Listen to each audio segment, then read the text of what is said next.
listening to Late Nights with Lexi on KLMU of Sexy Lexi Sundays. I have live in the studio TV film actor Michael Pettit. Hello, live and in person. We're so excited to have you tonight. Thank you. Thank you very much.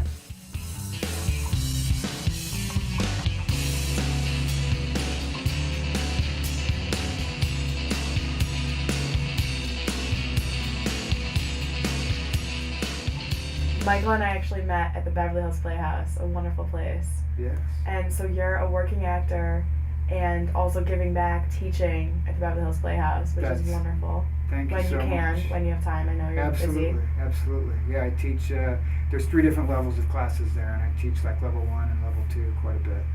And I was lucky enough to sit in on your brilliance. Oh, thank you. Thank you for saying that. Yeah. What I noticed about your style as a teacher, which is so cool because you're so supportive, because you are an actor, so you understand how actors work. And I noticed that you hang back and let people do their thing. Mm-hmm. You're not the kind of person that just like gets in people's faces. You really let the actors work. Yeah. Which is so cool. Well, thank you. I saw that, and you were so supportive, and the environment that you created was so comfortable for the actors. Oh, I think that's so important because most of the people I'm dealing with, most of the students are new. Not that you would be completely mean if they weren't, but just coming new to something, and it's so much about your own imagination and your own choices and your own ideas that I feel like to sit there and say, no, that's wrong, no, this, instead of like, okay, let's see a way that this can come to life. Mm-hmm. Let's take what's already happening with you and, make that fire like really come alive. Yeah. And that's exciting to me. That's why I like to do it. Yeah. And, yeah. Yeah, and I thought it was cool how you helped some of those actresses that were getting ready for an audition.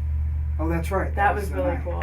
And then another thing I thought was interesting that night was how you would always ask, how do you feel? Like, how does the student feel? And that's really important in an acting environment, is like, how do you feel?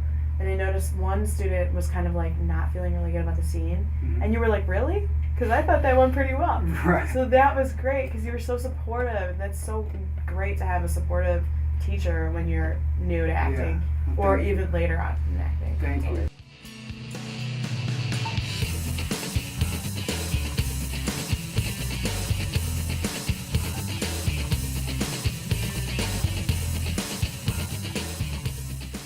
You were just in a feature film. Yes. Mayor Cupcake. Mayor Cupcake, that's right. Tell us about this role that you had. Oh, it was just a great experience, all the way around. I got to work with a couple of my favorite actors when I was growing up as a kid. Leah Thompson, one of them, Leah Thompson from all the Back to the Futures and Caroline in the City. And Judd Nelson was in the movie too, which was huge for me because he's, the bad guy in Breakfast Club, and just amazing in it. So I thought he was cute when I was little. Exactly, right? The bad boy. You like bad boys. So that already was totally exciting for me to get into a project like that. And you did scenes with both of them. Yes, that's right. So awesome. That's right. I can't wait to see it. I know. When can we see it? Well, I brought it, so probably, hopefully soon. Amazing. Yeah, probably right when we're done. And the character itself was really cool. It was fun. It was interesting because it was a guy that really lived.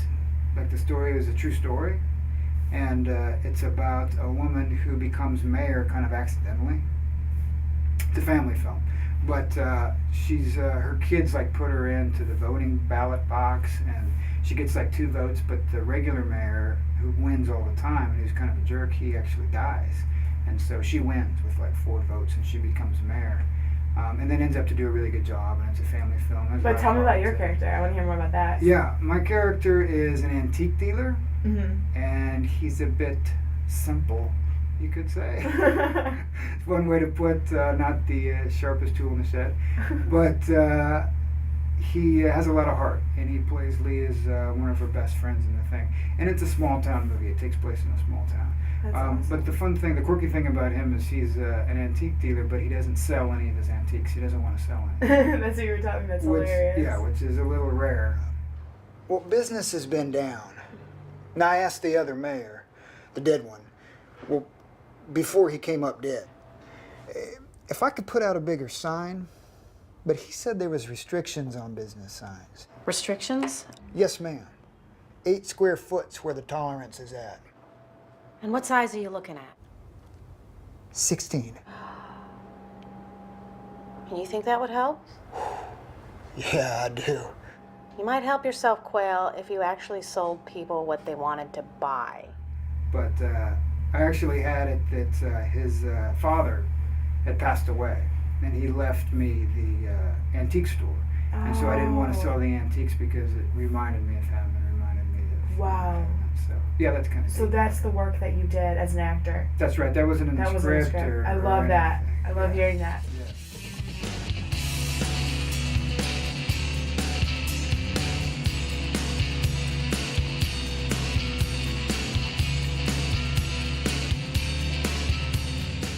Talking before about how, like, before you become successful like you are, you had to go through what everyone does, like a rite of passage. We do all these jobs that we don't want to do. Yeah. And, like, I've been there, Yeah. and you've been there. Can you talk a little bit about the jobs that you've had and how passionate you are and what got you through those jobs? Yeah, I've done some terrible jobs.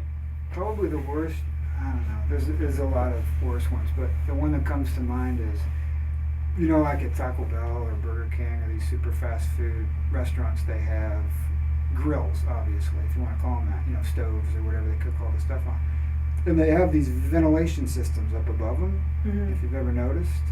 And somebody, believe it or not, has to go in there when nobody else is there and clean out these ventilation systems where all the smoke and all the grease and everything goes up. And that was me. That was me. I put on like this, almost like a painter's suit and some old tennis shoes. And me and a buddy of mine went in and we'd scrape all that stuff and it just falls over you and your face and your body. And it's one of those jobs I remember because when I first started doing these kind of jobs, it isn't like when you're going through high school and good schools and all this stuff, you're like, all right, you know, someday I'm going to go scrape the top of like Taco Bell stoves. So it's one of these kind of jobs where you have to keep a sense of humor about it, and you know. And look at you now. Well, yeah, You've come so far. Yeah, from that, scraping from the that ventilation especially. to be That'll a working film actor. Yeah, and you know, it's one of these jobs where you walk in and you start talking to the people. And you're like, okay, so we need to do this and we need to do that, and then you know you're going to take the thing off, and all this grease starts to fall out. You're just going to clean this, and you know we come back in at 6 in the morning, and you just want to go, can't we hire somebody to do that? And then you're like, oh, that's right, you've hired me to do this job.